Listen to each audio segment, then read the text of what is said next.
We've all been there, staring at a blinking cursor, a pile of laundry that's morphed into a mythical beast, that workout routine that's starting to feel like a distant memory. Procrastination. It's the thief of time, the dream killer, the master of making us feel guilty and stuck. But what if I told you it doesn't have to be this way? You have the power to kick procrastination to the curb and finally achieve your goals.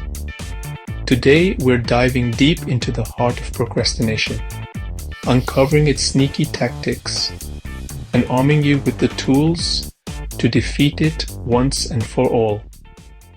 Let's do this. The first book that blew my mind was The No Habit by Neil Fiore.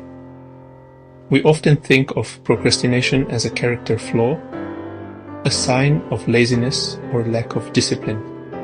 But Fiore says procrastination isn't about laziness at all. It's about fear, that big project you're putting off.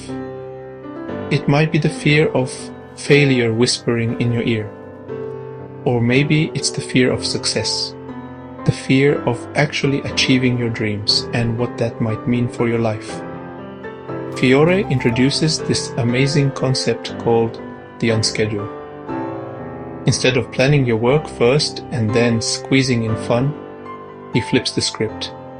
You schedule your fun activities, your time with loved ones, your moments of joy and relaxation first. Suddenly work doesn't feel like this heavy burden. It becomes a conscious choice you make within the framework of a life you love. Let's talk about perfectionism. That sneaky devil that loves to whisper in our ears, "It's not good enough yet." In the procrastination equation, Dr. Piers Steele dives deep into the science behind why we procrastinate. Perfectionists are often the worst procrastinators because the fear of not achieving perfection becomes paralyzing.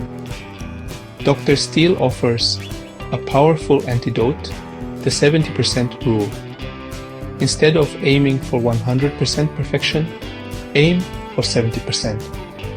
Give yourself permission to create something that's good enough, to get it out there, to iterate and improve along the way. Remember, done is better than perfect. Procrastination isn't actually a time management issue. It's an emotional regulation issue. Timothy Keikel, the author of Solving the Procrastination Puzzle, discovered that we procrastinate to avoid uncomfortable feelings. That project you're putting off, it might be tied to feelings of overwhelm, anxiety, or self-doubt. Keikel offers a simple solution. Just start for 5 minutes. Set a timer for 5 minutes and commit to working on that task, no matter how you feel. Once you get started, the resistance melts away and your brain shifts from avoidance mode into action mode. You might even find yourself enjoying the task you were dreading. Let's be honest, sometimes the thought of tackling a big goal can feel completely overwhelming. In his book Atomic Habits, James Clear reminds us that procrastination is a habit. The key is to make starting so easy, so ridiculously doable, that you can't say no. Clear calls this the 2-minute rule.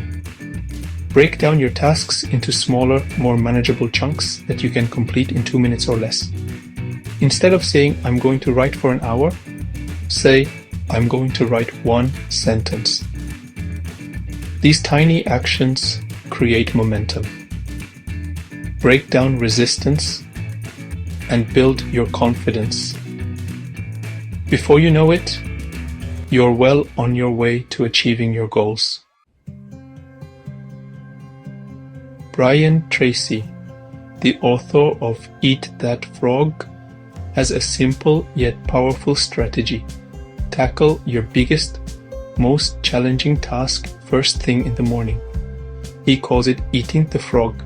When you get that big, hairy task out of the way early on, the rest of your day feels like a breeze. You've already accomplished the most difficult thing, so everything else seems easier in comparison. Think of it like this. You wouldn't eat dessert before dinner, right? You'd eat the main course first. Eat the frog first. And you'll set yourself up for a day of productivity and accomplishment.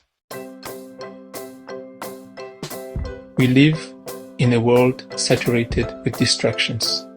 In his book, Indistractable, Nir Eyal reveals that the most dangerous distractions aren't external, they're internal. We often turn to distractions to escape from uncomfortable emotions. Eyal's solution is to become aware of your internal triggers, the thoughts, feelings, and sensations that lead you to distraction. Once you identify your triggers, you can develop healthier coping mechanisms. Maybe it's taking a walk in nature, talking to a friend, or simply taking a few deep breaths. The key is to address the underlying emotion rather than trying to escape it. I don't have enough time. How many times have you said that phrase? In her book 168 Hours, Laura Vanderkam challenges the notion that we're simply too busy. She argues that it's not about having more time, it's about making better choices with the time we have.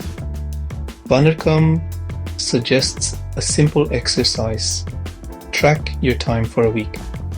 Write down everything you do, from the moment you wake up to the moment you go to sleep.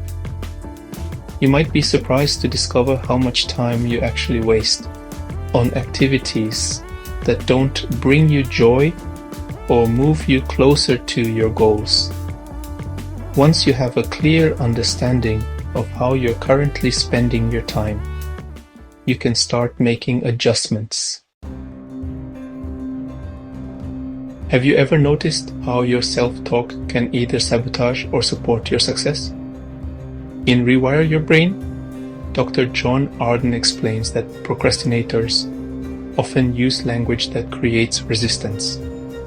We say things like, I have to do this, or I should do this, which triggers feelings of obligation and resentment. The solution? Change your language. Instead of saying I have to, say I choose to. When you choose to do something, you're claiming ownership of your actions. You're no longer a victim of circumstance. You're the CEO of your own life.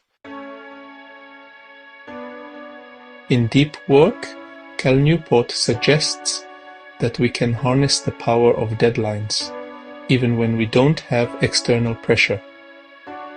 He calls it creating artificial deadlines. Let's say you have a project that's due in a week.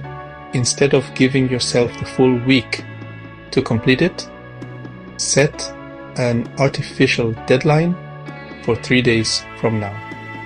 This sense of urgency forces you to prioritize the task, eliminate distractions, and work with greater focus and intensity. The key to making artificial deadlines effective is to make them realistic and to hold yourself accountable.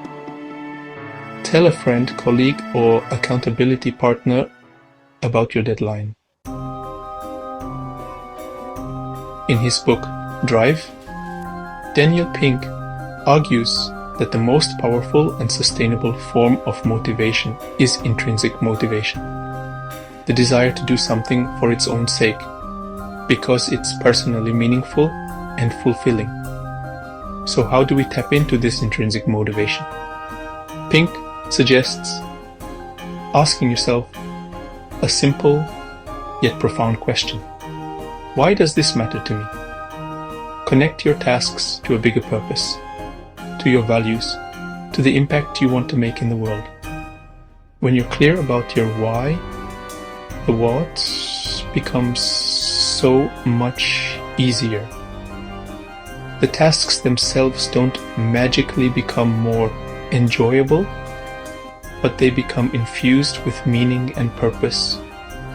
This makes them easier to start and more rewarding to complete.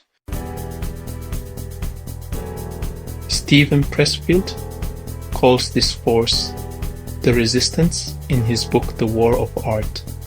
The resistance is that voice of self-doubt, that inner critic that whispers, "You're not good enough, you're going to fail, what's the point?" But here's the good news. You can win the war against resistance. The key is to treat your work like a professional. Show up every day, no matter what. Don't wait for inspiration to strike. Create your own inspiration through consistent action.